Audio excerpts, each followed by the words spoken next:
සාදු. සමන්ත චක්කවාලේසු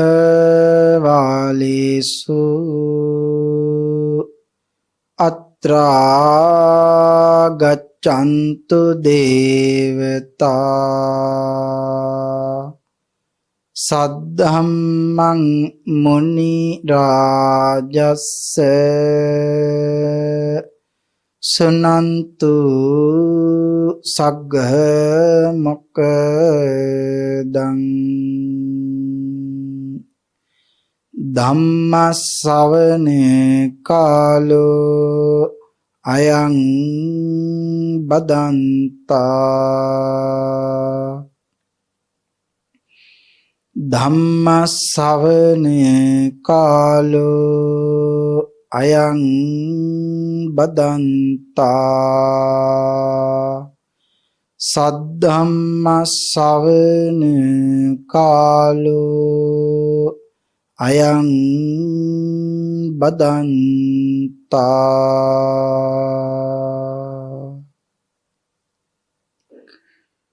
නමෝ තස්ස භගවතෝ අරහතෝ සබ්බ ධම්මේසු අප්පටිහත ඥානචාරස්ස දස බලධරස්ස චතුවේසා රජ්‍ය විසරදස්ස සබ්බ සත්තුත්තමස්ස ධම්මිස්ස රස්ස ධම්ම රාජස්ස ධම්මස්සාමිස්ස තථාගතස්ස සබ්බඤුනෝ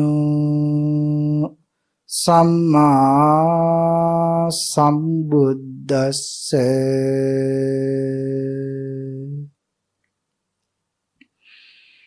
නමෝ තස්ස භගවතෝ අරහතෝ සබ්බ ධම්මේසු අප්පටිහත ඥානචාරස්ස දස බලධරස්ස චතුවේසා රජ්‍ය විසරදස්ස සබ්බ සත්තුත්තමස්ස ධම්මිස්ස රස්ස ධම්ම රාජස්ස ධම්මස්සාමිස්ස තථාගතස්ස සබ්බඤුනෝ සම්මා සම්බුද්දස්ස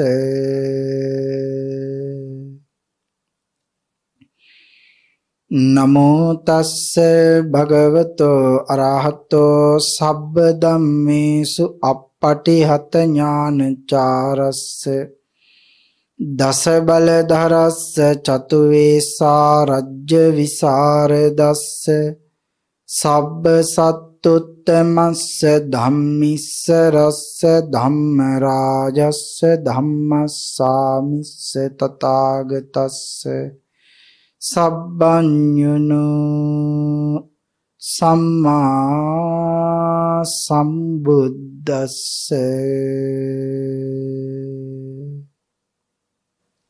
සද්ධර්ම ශ්‍රාවක කාරුණික ගුණගරුක සත්පුරුෂ පින්නතුනි බොහෝම ශ්‍රද්ධාවෙන් යුතුව මේ පින්වත් පිරිස සැදී පැහැදී සෝදානම් වෙන්නේ තථාගත ශාන්තිනායක සම්මා සම්බුදුරජාණන් වහන්සේ විසින් ලෝක සත්වයින් පිළිබඳ අනන්ත අප්‍රමාණ කරුණාවෙන් දයාවෙන් මෛත්‍රියෙන් යුතුව අවබෝධ කොටගෙන දේශනා කොට වදාළ අති උතුම් ශ්‍රී සද්ධර්ම රත්නයෙන් අබමල් රේණුවකටත් වඩා අඩු බොහෝම පුංචි දහම් කොටසක් දේශනය කරවාගෙන ධර්ම ගෞරවයේ පෙරදරි කොටගෙන දේශනාගත ධර්මයේ ශ්‍රවණය කරන්නත් එසේ ධර්ම ශ්‍රවණය කිරීමෙන් ලැබෙන අවවාද අනුශාසනා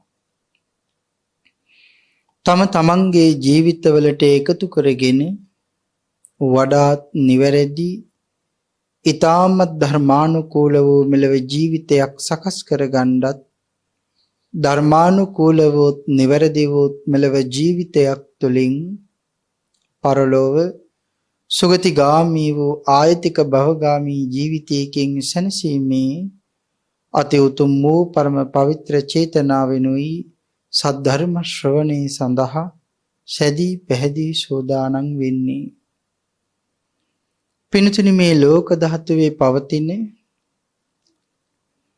සියලුම දානයන් අභිභවනය කරමින් දිනන එකම මහත්ඵල මහානිසංසදායක දානමය පින්කම තථාගත ශ්‍රී සද්ධර්ම දානමය පින්කමයි. ඒ බව අපේ භාග්‍යවතුන් වහන්සේ දේශනා කළේ සක්දෙව් මහ රජාණන් වහන්සේ අරමුණු කරගෙන. සක්වලවල් 10000ක තරම් කෝටි ගණන් දෙවිවරුන් සමග සක්දෙවිඳුන් තමයි භාග්‍යවතුන් වහන්සේ මුණ ගැහෙන්නේ. දෑත දෝත නලල් තලයේ තියාගෙන භාග්‍යවතුන් වහන්සේගෙන් අහන්නේ, ස්වාමීනි පියාණන් වහන්සේ, මේ ලෝකේ කොයිතරම් දාන තියෙනවද? ඒ සියලුම දානයන් අභිභවනය කරමින් දිනෙන අති ශ්‍රේෂ්ඨම දානමය පින්කම කුමක්ද ස්වාමීනි? භාග්‍යවතුන් වහන්සේ පැහැදිලි කළා, දෙවිඳුනි, මේ ලෝක ධාතුවේ ඇති සියලුම දානයන් පරාජයට පත් කරමින් දිනන්නේ තථාගත ශ්‍රී සද්ධර්ම දානමය පින්කමයි. සබ්බ දානං ධම්ම දානං ජිනාති. සියලු දන් දිනන්නේ තථාගත ශ්‍රී සද්ධර්ම දානෙන්. එහෙමනම් ඔබ සියලුම දෙනා අද තමන්ට විතරක් සද්ධර්ම ශ්‍රවණය කරමින් තමන්ගේ සසර ගමන සුවපත් කරගෙන සසරින් එතෙර යන්න මාර්ගයේ තනි තනියෙන් සකස් කරගන්න පුළුවන්කම තියෙන වෙලාවක එසේ නොකර බොහෝ දෙනෙක් සංසාර සාගරයෙන් එතෙර යන්න අපි ශ්‍රවණය කරන ධර්මයේම ශ්‍රවණය කළොත් ඒක බොහොම හොඳයි, බොහොම වටිනවා කියන උතුම් වූ චේතනාවෙන් බොහෝ දෙනෙකුට ධර්මයේ දානය කරන්න බෞද්ධ රූප වාහිනිය තුලින් කටයුතු සෝදානම් කරගන්නට යෙදුණා. ඒ තුලින් ඔබ හැමදෙනාම මහා ධර්ම දානපතියන් බවට පත් වෙනවා. බොහෝ දෙනෙකුට ධර්මයේ දානය කිරීම තුලින් සසරින් එතර යන්න බලාපොරොත්තු වෙනවා නම් ධර්ම ශ්‍රවණය කළ යුතුමයි. ඒක අපේ වචනයක් එහෙම නෙවෙයි, ඒක භාග්‍යවතුන් වහන්සේගේ වචනයක්. එහෙමනම් ඒක ආඥාවක්. සසරින් එතර යන්න බණ අහන්න ඕනේ. බණ අහනවා කියලා කියවහම අපිට ඕන විදිහට බණ අහන්න බෑ. අනීවරණ කියන සූත්‍රයෙන් පැහැදිලි කළා, මහත් වූ බලාපොරොත්තුවක් හදවතේ තියාගෙනම බණ අහන ලොකු කුඩා හැම කෙනෙක්ම ධර්ම ශ්‍රවණය කරන්න ඕනි කියලා. එහෙමනම් මොකක්ද මේ බලාපොරොත්තුව? මා මේ ශ්‍රවණය කරන සද්ධර්ම දේශනාව තුළින් මාගේ සිතේ පවතින පංච නීවරණ ධර්මයන් යටපත් වේවා. ඒ වෙනුවට සප්ත බෝධ්‍යංග ආදී ධර්මයන් වැඩි දියුණු වේවා.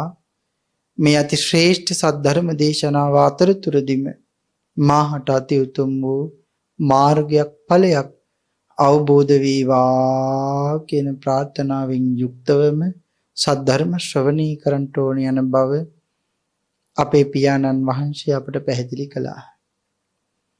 එහෙමනම් පියාණන් වහන්සේ කියලා දුන්න විදිහටම සද්ධර්ම ශ්‍රවණය කරමු. මේ උතුම් වූ කුසලය ඔබට මට ඊ타ම ඉක්මන් භවයක ඊ타මත්ම කෙටි කාලයකින් සැප සහිත ප්‍රතිපදාවෙන් ආර්ය ධර්මාවබෝධයෙන් සැනසීම දෙසාම පාරමී වේවා කියලා ප්‍රාර්ථනා කරගනිමු. පින්තුනි, අද මම ධර්ම දේශනාව සඳහා මාතෘකාව වශයෙන් යොදා ගන්න කල්පනා කළේ තේරි ගාථා පාළියේ සඳහන් වෙන සංසාර සාගරයෙන් එතර ගිය තවත් එක අපි වගේම පෘථග්ජන උපාසිකාවන් 500 දෙනෙක් පිළිබඳව මේ ධර්ම දේශනාව තුළ සසරේ තියෙන භයානකකම මේ භික්ෂුණීන් වහන්සේලා අරමුණු කරගෙන මනාව පැහැදිලි කරන්න පුළුවන්. මේ උපාසිකාවන් පිරිස දුක නිසා, ශෝකය නිසා සංසාර සාගරයෙන් එතර යන්න ඕනි කියලා අරමුණක් ඇති කරගත්තා. ඒ අරමුණට යන්න මහ පුදුම වීරියක් තිබුණා. සුදුසු කාලයේදී සුදුසු අයම හම්බුණා. ආන් ඒ නිසා ඊටාම ඉක්මනින් සසර සුවපත් කරගත්තා. මේ වෙනකොට ඒ ඔක්කොම පිරිනුවන් පාලා. අද ඒ කවුරුත් නැහැ.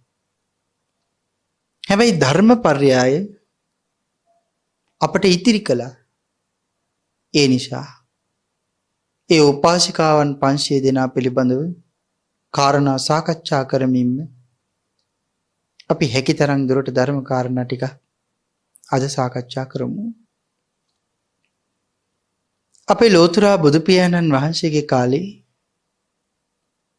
එකටම ඉපදුනා සංසාරී එකටම පින් කරපු උපාසිකාවන් 500 දෙනෙක්.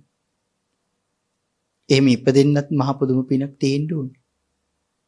හුඟක් පින් කරලා ඒගොල්ලෝ ඉපදුනා. පුංචි කාලේ ඉඳලම හිත මිතුරු වුණා. සසරේ එකට එකතු වෙලා සිල් රැකලා එකට එකතු වෙලා පින් කරලා කුසල චර්යාවේ යෙදিলা සමචර්යාවේ යෙදিলা ධර්මචර්යාවේ යෙදුන නිසා අපිට ලැබෙන දේ අපි එකට උපදිනවා. සමහර විටකදී අපෙන් කෙනෙක් මේ අනුරාධපුරේ වෙන්න පුළුවන්. තව කෙනෙක් කොළඹ දිහා වෙන්න පුළුවන්. නමුත් ජීවිතේ කවදාකවත් අපි දැකලා නැහැ. දකින්න පළවෙනි වතාවෙම සමහර වෙලාවට සහෝදරත්වයටත් වඩා එහා ගියපු මහ බැඳීමක් ඇති වෙන්න පුළුවන්. ඒ සහෝදරත්වයටත් වඩා එහා යන්නේ බැඳීම ඇතැම් වෙලාවට පෞල් සංස්ථා එකතු වෙන්නත් පුළුවන්. එහෙම දේශනා ඕනෑ තරම් මේ ධර්මයේ සඳහන් කරලා තියෙනවා.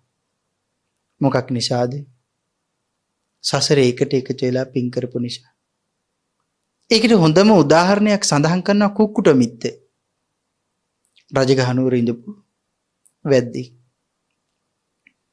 කැලේට ගිහිල්ලා මුවන්ව මරලා කරත්තෙරි දාගෙන නගරයට එනවා විකුණන්න.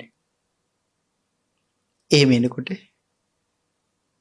ඒ වෙලාවේ ඒ නගරේ රජගහ නුවර සිටුවරයාගේ දුව පාර දිහා බලාගෙන ඉන්නවා. සීමෙදිරු කවුළුවෙන් පාර දිහා බලාගෙන බොහොම විවේකයෙන් උදේක ඉන්නවා. මේ ඉන්න වෙලාවේ දකින්න කරත්තයක් දක්වගෙන යන්නේ හැඩිදෙරි පුරුෂයෙක්. ඒ තමයි මේ කුකුට මිත්ත කියන කෙනා. මේ කරත්තේ දක්වගෙන යන කුකුට මිත්තව දකින්නවත් එක්කම මහ පුදුමාකාර සසර පුරුද්දක් ඉස්මතු වුණා.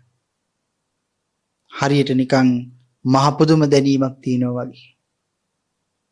හරියට කලින් එකට එකතු වෙලා හිටියා වගේ. නිකන් කලින් දැනන් හිටියා වගේ. 16කට අඬ ගහලා රං කහවණුවක් දීලා සතුටු කරවලා මතක් කරනවා 16 ගිහිල්ලා බලාපන් අර මස් අරගෙන යන මිනිහා නගරෙට ගිහිල්ලා මස් විකුණලා ඉන්නේ කොයි වෙලාවෙද කියලා දැනගෙන මට කියපන් කියලා කිව්වා. 16 ගිහිල්ලා ඔහුත් එක්ක කතා කළා. අහනවා ඔබ මස් විකුණලා කීයටද අද හැන්දෑවේ මෙතන යන්නේ කියලා. ඒ වෙලේ මතක් කළා අද මස් ගොඩක් තියෙනවා. ඒ නිසා මම මේක ගිහිල්ලාද විකුණලා හෙටවත් වෙයි මස් ටික විකුණලා අවසන් කරලා නගරින් නැවතමයි යනකොට. ඒ යනකොට යන්නේ ඔය පාරෙන් නෙවෙයි වෙන පාරකින් කියලා කිව්වා. එහෙම කාරණා පැහැදිලි කරලා දැනගත්ත සේවිකාව සිටුදුවට ඇවිල්ලා කාරණාව කිව්වා. රාජමාලිගාවේ සැප විඳින එක අතහැරලා සිටු ඇඳුම් ගලවලා දාලා වැරහැලි ඇඳුම් ඇඳගෙන පඳුරු පාක් උඩන් ටිකකුත් පොදි ගහගෙන මාලිගාවෙන් එළියට යන්න ඕන නිසා 16ක් මාලිගාවෙන් එළියට යනවා වගේ උකුලේ කලගෙඩියකුත් තියාගෙන සඳහන් කරනවා දැන් හෙටනේ විකුණලා එන්නේ මස් ටික. ආන්ගේ එන පාරේ තැනකටලා මග බලන් හිටියේ කියලා කුකුට මිත් එනක. කුකුට මිත් එනකොට ඔහු දන්නේ නෑ මේ කවුද කියලා. නමුත් මේ සිටු දුවට හිත ගිහිල්ලා කාරණා පැහැදිලි කරනවා. කරත්ත පිටිපස්සෙන් මම එනවා පයින්. කුකුට මිත් මතක් කරනවා. එන්න එපා මගේ පිටිපස්සෙන්. මොකටද එන්නේ? ඒ වෙලේ සිටුදුව මතක් කරනවා උඹ හිතන්නේ අයිතිය තියෙන්නේ උඹට විතරයි මේ පාරේ යන්නේ කියලා. පාරේ යන එක නතර කරන්න. කාටවත් බෑ නතර කරන්න. මම යන්නේ මගේ පාරේ. එහෙම කාරණා පැහැදිලි කරලා පස්සේ කාලේ සංසාරේ පුරුද්ද නිසාම මේ දෙන්න හිතවත් වෙනවා. ආන් ඒ වෙලාවේ කුකුට මිත්ගේ කරත්තරේ නග්ගව ගන්නවා. ඊළඟට නතර වෙන්නේ තමන්ගේ ගෙදරින්. සඳහන් කරනවා ඒගොල්ලෝ විවාහ වෙලා දරුවෝ 7 දෙනෙක් ඇදුවා කියලා. ඒ දරුවෝ 7 දෙනා තරුණ වුණාම ඒ දරුවෝන්ව සරණ බන්ධනෙන් විවාහ වෙන්න වෙනම කාන්තාවන් 7 දෙනෙකුත් දෙනවා. පැහැදිලි කරනවා මේගොල්ලෝ ඔක්කොම සංසාරේ එකට එකතු වෙලා පින් කරපු නිසායි මේ විදිහට අනාදිමත් කාලයක් තිස්සේ මේ විදිහට උප්පත්ති ලැබන්නේ කියලා. සසරේ එකට එකතු වෙලා පින් කරපුවාම එකම විදිහටම උප්පත්ති ලැබෙනවා. ඒක මහ පුදුම බලය. එහෙමනම් මෙතනින් කාරණා පැහැදිලි කරන්න ආවේ අපි බුදු පියාණන් වහන්සේ ශ්‍රී දේහින් ජීවමානව වැඩ ඉන්න කාලේ මෙන්න මේ කාන්තාවන් 500 දෙනා බුදු පියාණන් වහන්සේ වැඩ ඉන්න කාලේ හිටියේ. කාරණා පැහැදිලි කරනවා හුඟක් පින් කරලා ඉන්නේ පෙරලෝතුරා බුදුරජාණන් වහන්සේලාගේ ශාසනවලත් පින්කම් කරලා ප්‍රාර්ථනා කළා අනේ මට සසරින් එතර යන්න ලැබෙන්න ඕනි කියලා. ආන්ගේ ප්‍රාර්ථනාව මල්පල ගන්නයි මේ යන්නේ. ඒක හැබැයි මේගොල්ලෝ කවුරුත් දන්නේ නැහැ. කාරණා පැහැදිලි කරනවා මේ සියලු යෝතියන් පුංචි කාලේ ඉඳලම හිතවත් එකට එකතු වෙයි. නමුත් වයසෙන් වැඩෙනකොට දෙමව්පියෝ විවාහ කෙරෙව්වා. පුරුෂයන් හොයලා විවාහ කෙරෙව්වා කියන කාරණාව පැහැදිලි කරනවා. මෙතන සඳහන් කරනවා විවාහ වෙලා ටික කාලයක් ගියපුවාම මේගොල්ලන්ට දරුවන් ඉපදිනවා. දරු සුරතල් බල අම්මයි තාත්තයි දරුවෝ පෝෂණය කරනවා. හැබැයි මේගොල්ලොන්ගේ ලිංගතුකම් ඇසුරාශ්‍රය කවදාකවත් නැතුව ගියනේ. වයසින් ක්‍රමෙන් වැඩිනවා. දරුවනුත් එහෙමයි. පුදුමාකාර සෙනෙහසකින් දරුවන්ව පෝෂණය කරනවා. සඳහන් කරනවා කාලයක් යනකොට මේ කාන්තාවන් 500 දිනාගෙම දරුවෝ ටික බේට මෙරලා යනවා කියලා. ආපු රෝගයක් නිසා සංසාරගත පූර්වගත කර්මයක් නිසා මේගොල්ලෝ කොහොම මැරෙනවා. එකින් එක්කෙනා මෙරි මෙරි බිමට වැටෙන්න ගන්නවා. මොන අම්මටද උහුලන්න පුළුවන්? මොන තාත්තටද උහුලන්න පුළුවන් තමන්ගේ දරුවෝ තමන් ඉස්සරහා මැරෙනවා කිව්වා. හැබැයි අම්මයි තාත්තයි බලාපොරොත්තු වෙන්නේ මම මැරුණොත් මගේ මිනිහ යන්න ඕනේ මගේ පුතාගේ දරුවන්ගේ ඉහුඩින්. ඒක එහෙම මිසක් මගේ දරුවා මැරිලා මගේ ඉහුඩින් යන්න එපා. මේක අම්මලගේ ප්‍රාර්ථනාව. උන් කාරණා පැහැදිලි කරනවා මේ අම්මලට කොයිතරම් දුකක් දැනෙන්නේ නැද්ද? එකින් එක්කෙනා කඩාගෙන බිම වැටෙනවා වගේ මැරෙන්න පටන් ගත්තා. මේගොල්ලන්ට මහා පුදුමාකාර වේදනාවක් දැනෙන්න ගත්තා. අපි මොන අසාධාරණයක් කළාද කියලා අහන්න ඇති. අපි මොනව කරාටද අපේ දරුවන්ට මෙහෙම වෙන්නේ? එහෙම අහන්න ඇති. වේදනාව දරා ගන්න බැරුව ගියා. ශෝකය තුනී කරගන්න බැරුව ගියා. ශෝක නැමැති උලේ මේ පපුව හිඳුරු කරගෙන කිඳා බැහැලා තියෙන්නේ පපුව දෙකට කරගෙන. පිච්චෙනවා වගේ හීතල වෙලා යනවා වගේ වේදනාව මේ අම්මලට දැනෙන්න පටන් ගත්තා. හැබැයි මේගොල්ලෝ ඔක්කොම සංසාරේ මහ පිං කරපු අය. සංසාරේ හුඟක් පිං කරලා ඉන්නේ. නමුත් මේගොල්ලෝවත් දන්නේ නැහැ මම තව සුළු මොහොතකින් සසරින් එතර යනවා කියලා. පින්තුනි හිතන්නේ හෙට ඉරේලිය වැටිගෙන එනකොට පීදෙන්න බලාගෙන මල් ඉරේලිය වැටිගෙන එනකොට පීදෙන්න බලාගෙන ඉන්න. බැරි වෙලාවත් පීදෙන්න බලාගෙන ඉන්න මල් වලට ඉරේලිය වැටුනේ නැති වුණා. මොකද වෙන්නේ? ඒ මල් මැරිලා හැලිලා මහ පොළොවට පස්සෙලා යනවා. ලෝතර බුදු පියාණන් වහන්සේ පහළ නොවුණා නම් කොයිතරම් පින් කරලා තිබුණා අපේ පින ඉස්මතු නොවෙන්න තිබුණා. එහෙනම් භාග්‍යතුන් වහන්සේ නිසායි අපේ පින ඉස්මතු වුනේ. ඒකනේ සඳහන් කරන්නේ මහා බ්‍රහ්මයා. ඇවිල්ලා කාරණා පැහැදිලි කළා. භාග්‍යතුන් වහන්සේ මම අවබෝධ කරගත් ධර්මයේ කොයිතරම් ගැඹුරුයිද මේ ධර්මයේ මෙච්චර දුක් විඳලා මම අවබෝධ කරගත් ධර්මයේ මේ තණ්හාවෙන් වෙලිලා අවිද්‍යාවෙන් වැහිලා ඉන්න සත්‍යය කොහොමනම් අවබෝධ කරගන්නද කියලා කල්පනා කළා. සීල බුදු පියාණන් වහන්සේලා මොහොතකට මෙලිකම ඇති වෙනවා කියලායි ධර්මයේ සඳහන් කරන්නේ. ඒකේ මොහොතෙම නැතු වෙනවා. මේ සිතුවිල්ල භාග්‍යතුන් වහන්සේට ඇති වෙනකොටම මහා බ්‍රහ්මරාජීන් වහන්සේ අපි ඉවරයි කියලා මහා හඬින් සක්වලවල් 10000ක් වේවුලනකන් මහා හඬින් ශබ්ද කරනවා කියලා සඳහන් කරන්නේ. අපි ඉවරයි. මොකද අපි ඔක්කොම බලාගෙන හිටියේ ලෝතර බුදු පියාණන් වහන්සේ පහළ වෙලා බොහෝ දිනක් සසරින් ඉතර කරයි කියලා.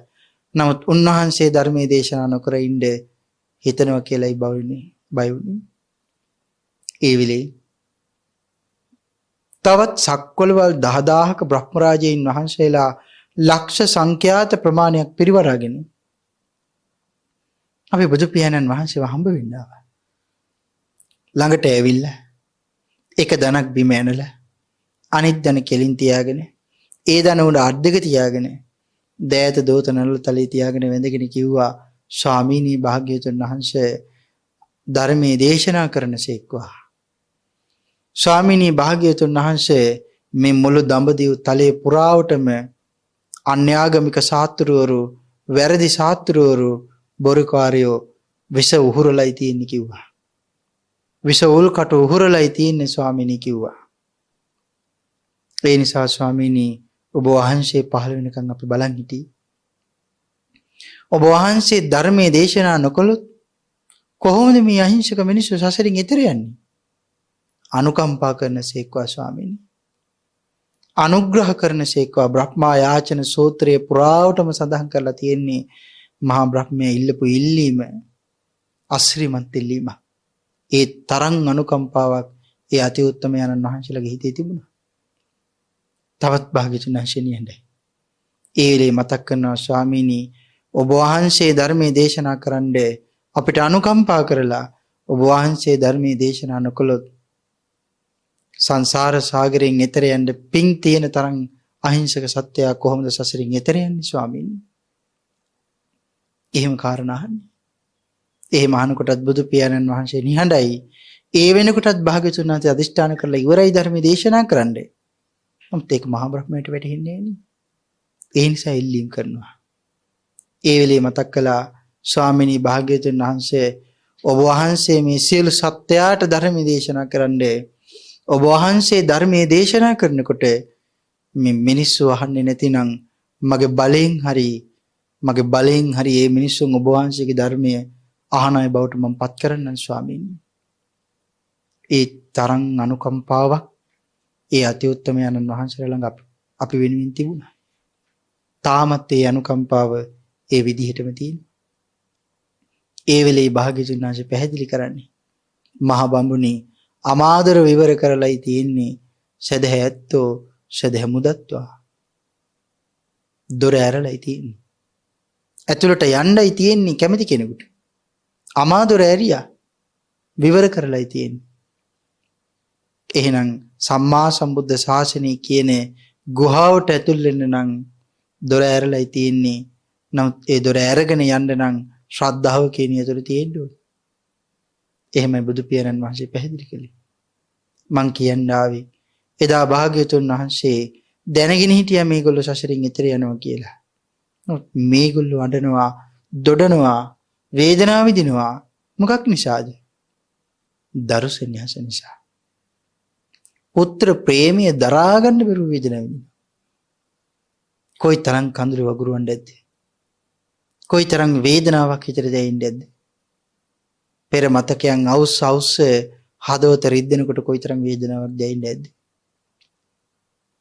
මේගොල්ලෝ ඔක්කොම සංසාරේ හුඟක් පින් කරපු අය කියලානේ කිව්වේ. මේගොල්ලන්ට දවසක් මේගොල්ලන්ගේ දුක තුනී කරගන්න පටාචාරා තෙරණින් වහන්සේට කාරණා කියන්න අවස්ථාවක් ලැබුණා. පින්තුනි දුක ඉස්සෙල්ලා කිව්වේ උතුමන් ළඟ. අපි අදනේ අපේ දුක තැන් තැන් වල ගිහින් කියන්නේ. හැබැයි ඉස්සර එහෙම නෙයි. හැබැයි ශ්‍රද්ධාවන්තයෝ මගේ හිතේ තියෙන දුක කියන්න තෝරගත්තේ භාග්‍යතුන් වහන්සේ තුළු මහ සංගරුවනේ.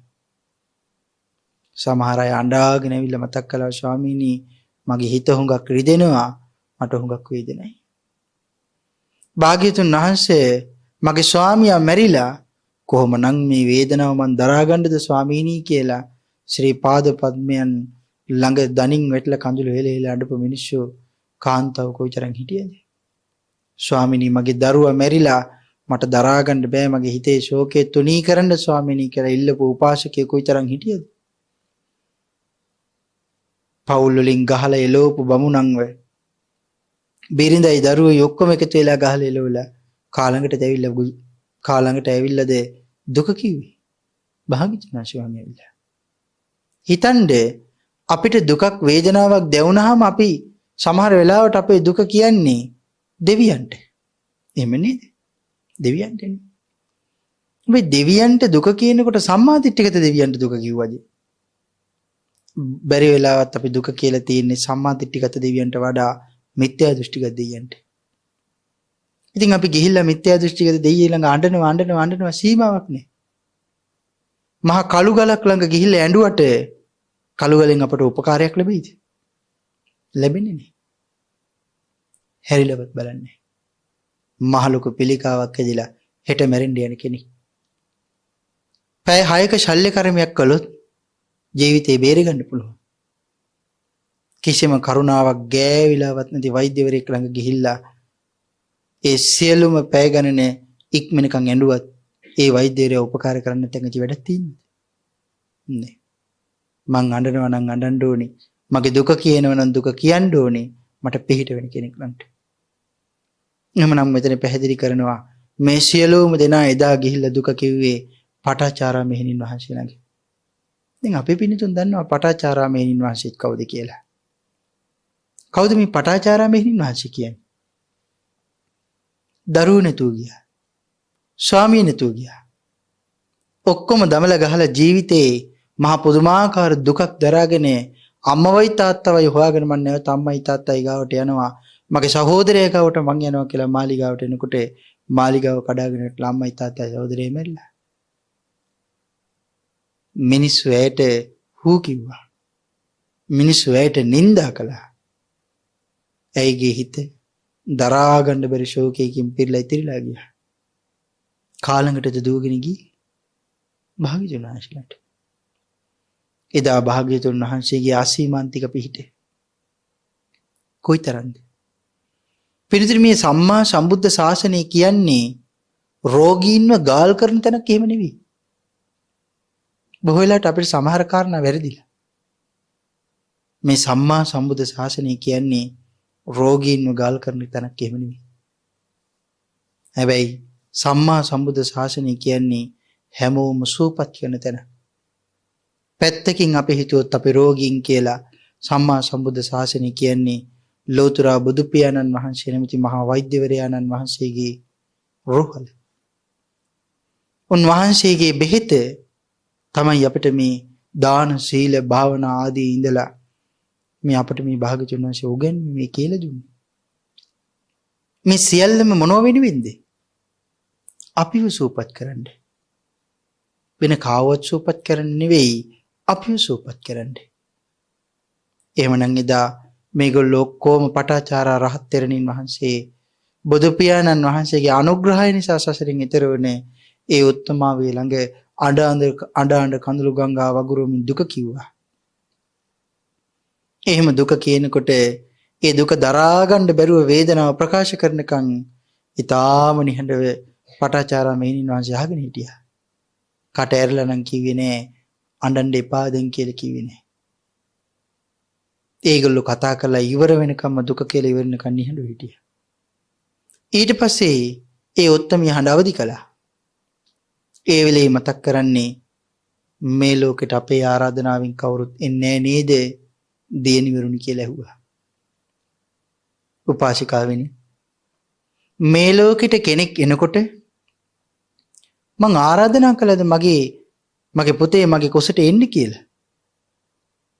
පටාචාරා මෙහෙණින් වහන්සේ ආරාධනා කළේ නෑ. මැරිලා යනකොට ආරාධනා කරාද පුතේ දැන් හිටිය ඇති දැන් මැරිලා යන්න කියලා අපි කිව්වද? කිව්වේ නෑ.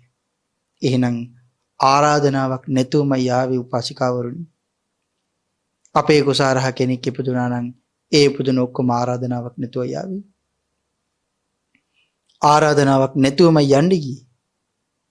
ආරාධනාවක් නැතුව ආපු අය ආරාධනාවක් නැතුවම යන්න ගියපු අය වෙනුවෙන් ඇයි මේ අඬන්නේ උපාසිකාවරුනි කියලා ඇහුවා. එහෙම අහනකොට මේගොල්ලෝ කෝගෙම හිත යම් තාක් දුරකට සැනසුණා. ඇත්තනේ ඉන්නම් මේ යන්න ටිකේ ප්‍රතිඵලයක් තියෙනවද කියලා. පටාචාරා භික්ෂුණීන් වහන්සේ අහනවා, මිනිස්සු අඬනවා නම් අඬන්නේ මේ කාරණා දන්නේ නැතිකමට. මං ඇඬුවොත් ඒ ඇඬීමෙන් ප්‍රතිඵලයක් තියෙනව නම් ඇඬුවට කමක් නෑ. මොකද ප්‍රතිඵලය? සමහරවිට සමහර දරුවෝ ලොකු ගමනක් යනකොට අම්මගෙන් විස්කෝතු ඉල්ලලා අඬන්න පුළුවන්. ඉල්ලලා දෙන්නෙම නැත්තම් විස්කෝතු ඉල්ලලා අඬනවා. එතකොට මොකද කරන්නේ? දරුවගේ අඳෝනාව අහගෙන ඉන්න බැරුව අරගෙන දෙනවා. අන් එතනින් එහෙමනම් ප්‍රතිඵලයක් ලැබුණා.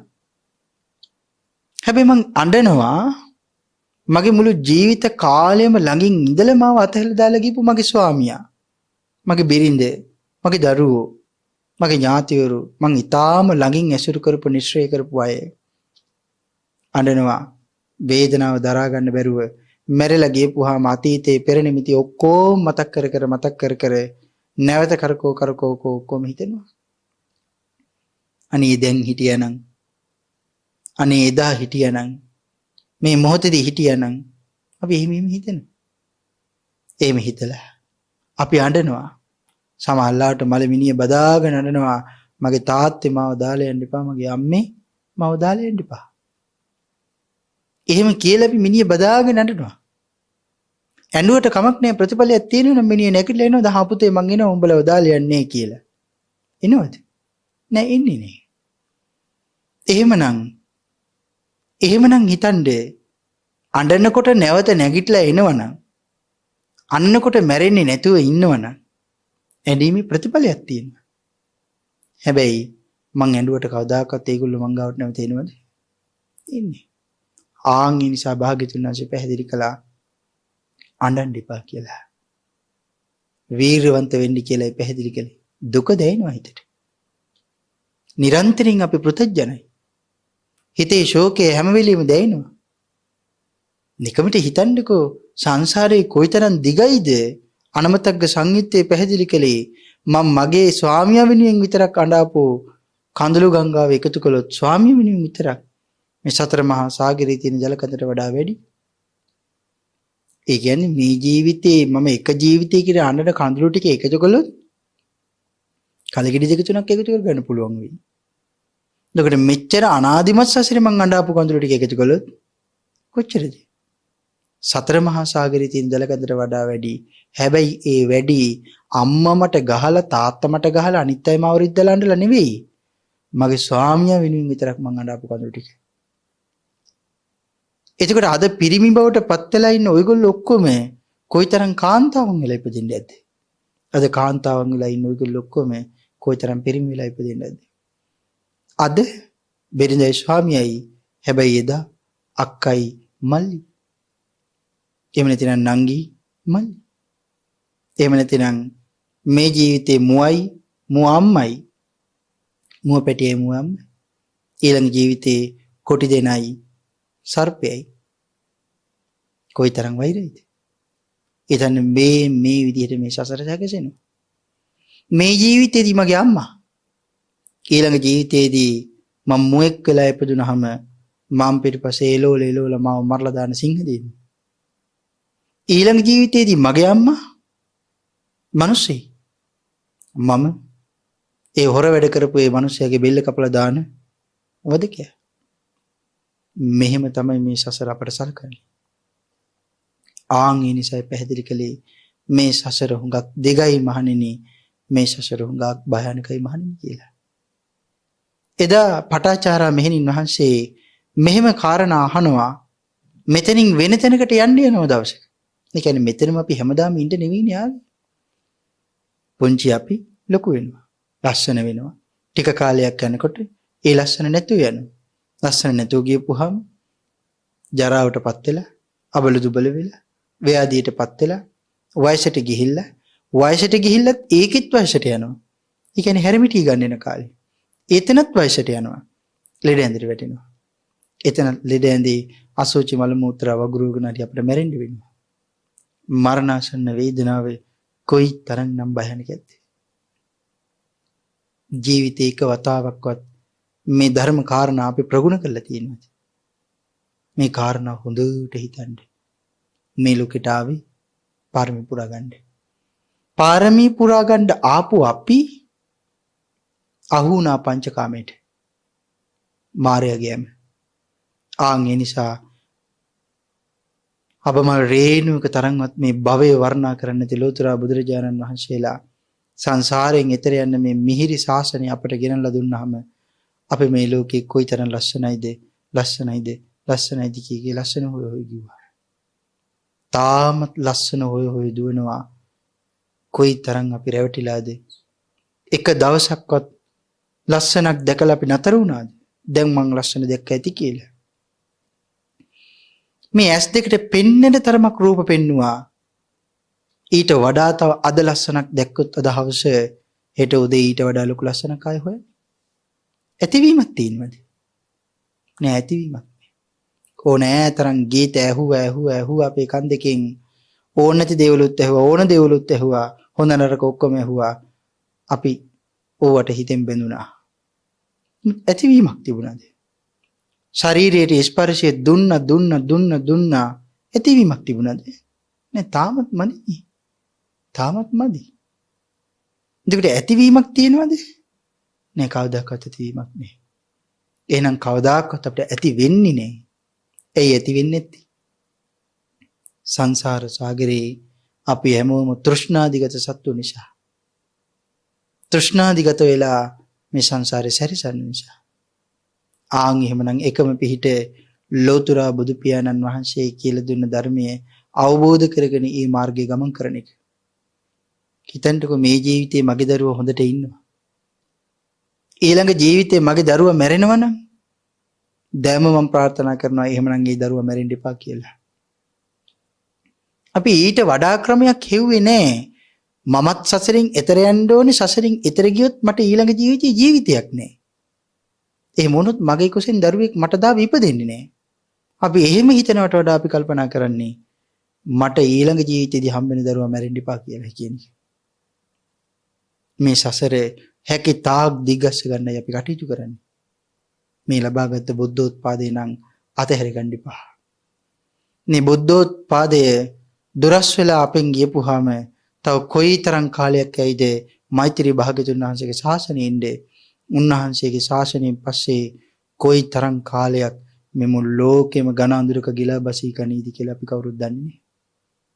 ඒ නිසා මේ ලැබුණ අවස්ථාවෙන් ප්‍රතිඵල ප්‍රයෝජන නෙලා ගන්න උත්සාහ කරන්න. එදා මේ සියලු භික්ෂුණීන් වහන්සේ එදා මේ සියලු දෙනාම ගිහි ජීවිත පිළිබඳව කලකිරෙනවා. මෙහෙණින් වහන්සේගෙන් ඉල්ලනවා අපිට මේ සසරේ ඇවිද්ද ඇති තවත් නම් මේ දුක අපට එන්න එපා කියලා. පැවිදි වෙනවා. පැවිදි වෙලා නොබෝ කාලෙකින් සංසාර සාගරයෙන් ඈතර යන භික්ෂුණීන් වහන්සේලා බවට පත් වෙනවා. සසරේ හුඟා පින් කරලා ඉන්න. අද වෙනකොට ඒ උත්තමාවියන් වහන්සේලා පරිනිර්වාණය කළා. නැවත ඉපදීමක් නැහැ. මේ කාරණා අහන අපි තවමත් අපේ හිතේ තියෙන තණ්හාව නිසා මම නිවන් දකින්නමයි කියන වීරිය තවමත් අපේ හිතේ අරන් තියෙනවද? ඒ මහ පුදුම වීරිය ප්‍රඥාව ශ්‍රද්ධාව අපි ළඟ තාමත් තියෙනවද? ඒක වතාවක් හරි හිතන්න. එහෙමනම් ධර්ම දේශනාව නිමාවට පත් කරන්න කාලය එළඹිලා තියෙන නිසා අපි අදට මේ දේශනාව නිමාවට පත් කරමු. මේ 500ක් රහත් වෙච්ච භික්ෂුණීන් වහන්සේලා රහත් වෙලා අවසානයේ සතුට ප්‍රකාශ කරනවා. එතන සඳහන් කරනවා දැකීමට අපහසු වූ හදවත ඇසුරු කරන් පවත්නා වූ මගේ ශෝකේ නැමැති උල මං උදුරලා ගලවලා අයින් කරලා දැම්මා. මගේ පපුව සිදුරු කරගෙන කිඳා බහලා තිබුණ ශෝක නැමැති උල ගලවලා මම විසික් කළා දැම්මා. ශෝකයෙන් පෙළුණා වූ ඒ මගේ පුත්‍ර ශෝකය දුරෙන්ම දුර වෙලා ගියා. ලෝකේ ලබන්න පුළුවන් උත්තරීතරම සැනසීම මං හොයාගත්තා. දැන් ඒක මං විඳිනවා. පහ වූ ශෝක නැමැති උල ඇත්තා වූ ඒ මම අද ශෝකයෙන් මිදී නිවි සැනසී බුදුන් දහම් සංඝුන් සරණ යනවා. අද මම ලෞතර බුදු පියාණන් වහන්සේගේ ලය මණ්ඩලයේ උපන් දේනියක් බවට පත් වෙලයි ඉන්නේ කියලා එදා මේ සියලු භික්ෂුණීන් වහන්සේලා 500 දෙනා උදන් එනවා කියලා සඳහන් කරනවා. ඔබටත් මේ උතුම් වූ ධර්ම දේශනාව එහෙම උදන්නනමින් එහෙම ප්‍රීති වාක්‍ය ප්‍රකාශ කරමින් මේ දුක්ඛිත සංසාර සාගරේ තරණය කරන්න මගේ භාග්‍යතුන් වහන්සේගේ ආශිර්වාදය නිරන්තරයෙන් උදාපත් වේවා කියලා ආශිර්වාද කරනවා. මේ උතුම් වූ සද්ධර්ම දේශනාවේ පින්බර දායකත්වයේ සපයන්නට යෙදුනේ අනුරාධපුර දෙවන පියවර අංක 807 නිවසේ පදිංචි දසනායක පින්වත් මහත්මිය ඇතුළු දුවදරුවන් මොණබුරු මිනිබිරියන් ඇතුළු ඥාතිවරුන් අසල්වාසීන් කල්යාණ මිත්‍ර පින්නතුන් පිරිස ඇතුළු පවුලේ සියලුම දෙනා විසින් උතුම් වරමුණු වශයෙන් සඳහන් කරනවා වසර 35කට පෙර පරලෝසපත් වන්නට යෙදුණු ටීජී දසනායක පින්වත් මහත්මාණන්ට පින් පැමිණවීමත් දසනායක මහත්මාණන්ගේ දෙමව්පියන්ට පින් පැමිණවීම දසනායක මහත්මියගේ පිළියන්දල විසූ දෙමව්පියන්ට පින් පැමිණවීමත් වැලිමඩ ප්‍රේමා නීලවීර දෙමව්පියන්ට පින් පැමිණවීමත් පේරාදෙණියේ විසූ එම්.ජී. ජිනදාස මහත්මාණන් සහ උපසේන කොබේවත්ත පින්වත් මහත්මාවරුන්ටත් ඊට අමතරව වර්ග පරම්පරායානුගත සංසාරගත සියලු ඥාතීන් අඩු නැතුව අපරස් කළ සියලු කුසලයෝ අනුමෝදන් වේවා. මේ සියලුම කුසල් බලයෙන් සංසාර සාගරේ තරණය කරත්වා කියලා පුණ්‍ය අනුමෝදනා සිදු කරමු. රත්නත්‍රි ආශිර්වාදයේ ප්‍රාර්ථනා සිදු කරනවා. ඉෂානි ජයවින්දි, මේනකා අරවින්දි, නන්දික හර්ෂදේව, දර්ශන රමිතදේව දුවදරුවන්ට, කමල් මහේන්ද්‍ර, සරත් අමරසිංහ, ප්‍රභා කුමාරි, තාරිකා දොල්මිනි යන ලේලිවරුන් බෑනාවරුන්ටද සද්ධර්ම දේශනාමය පින්කම සිදු කොට වදාළ කල්යාණ මිත්‍ර පින්වත් මෑණියන්ටද සද්ධර්ම ශ්‍රවණය කරන ලංකාවාසී ලෝකවාසී හැම දිනාටමද මැදිරියට එක්කාසු වෙමින් සද්ධර්ම ශ්‍රවණය කළ ඔබ හැම දිනාටමද මේ සියලු කුසලයන්ගේ බලයෙන් නිදුක් නිරෝගී චිරජීවනයේ ආයුරාෝග්‍ය ආදී සම්පත්තිය උදාපත් වේවා කියලා ආශිර්වාදයෙන් සිදු කරනවා. ඒ වගේම දසනායක පින්වත් මහත්මිය ඇතුළු දරුවන් මොඬබුරු මිනිබිරියන් ඇතුළු සියලුම දෙනාට ඥාතීන්ට පැමිණි හැම දෙනාටමද ඊ타ම ඉක්මන් භවයක උතුම් වූ චතුරාර්ය සත්‍ය ධර්මය අවබෝධ කර ගැනීමට මේ සියලුම කුසලයන් විශේෂයෙන් උපනිශ්‍රේ වේවා කියලා විශේෂ ප්‍රාර්ථනාවක් සිදු කරනවා. විශේෂයෙන් ප්‍රාර්ථනාවක් තවද සිදු කරනවා. අනන්ත සසර පුලා සියලුම ඥාතින්ට අපරස් කළ සියලු කුසලයන් අනුමෝදන් වේවා කියලා ප්‍රාර්ථනාවක් සිදු කරනවා. ධර්මදේශකයන්න් වහන්සේට දෙපින් පමුණුවනවා. මාට අනුමෝදන් කළ සියලු කුසලයෝ මා ප්‍රවෘජා භූමිට පත් කළ ගුරු දෙගුරුන් ධර්මාර්ගයේ කියා දුන් අවසරය පරම පූජනීය කෝරළයාගම සරණතිස්ස මගේ පින්නතුන් වහන්සේටද මේ සියලෝම පින් අඩුනතු අනුමෝදන් වේවා කියලා පින් අනුමෝදනා සිදු කරමු. බෞද්ධ මාධ්‍ය ජාලයේ නිර්මාතෘවර අවසරයි බෝධිසත්ව ගුණෝපේත දරණාගම කුසල ධම්ම මහා ස්වාමින් වහන්සේ බොරලන්දේ වජිරඥාන මහා ස්වාමින් වහන්සේ ඇතුළු රටට දැයට නිර්මල පර්‍යාප්තිය දානී කරන්න වෙහෙසෙන බෞද්ධ කාර්ය මණ්ඩලය අප කල්යාණ මිත්‍ර හැම දිනාටම මේ සියලු පින් අනුමෝදන් වේවා කියලා ප්‍රාර්ථනා කරමු. පින් අනුමෝදන් කළ හැම දිනාටම පින් අනුමෝදන් වේවා. රත්නත්‍රි ආශිර්වාදේ ප්‍රාර්ථනා කළ හැම දිනාටම රත්නත්‍රි ආශිර්වාදේ උදාපත් වේවා. අපි හැම දිනාටම ඊ타ම ඉක්මන් භවයක ඊ타මත්ම කෙටි කාලයකින් සුඛ සහගත ප්‍රතිපදාවෙන් ආර්ය ධර්මාවබෝධයෙන් සැනසීම දෙසාම මේ උතුම් වූ කුසලයෝ පාරමී ධර්මයන් බවටම පත් වේවා කියලා ප්‍රාර්ථනා කරගනිමු. ආකාශට්ටා චුම්මට්ටා දේවානාගා මහිද්దికා පුඤ්ඤන්තං අනුමෝදිත්වා චිරන් රක්칸තු ලෝක ශාසනන්ති දේවෝ වස්සතු කාලීන සත්‍ය සම්පatti හෝතු ච පීතෝ භවතු ලෝකෝ ච රාජා භවතු ධම්මිකෝ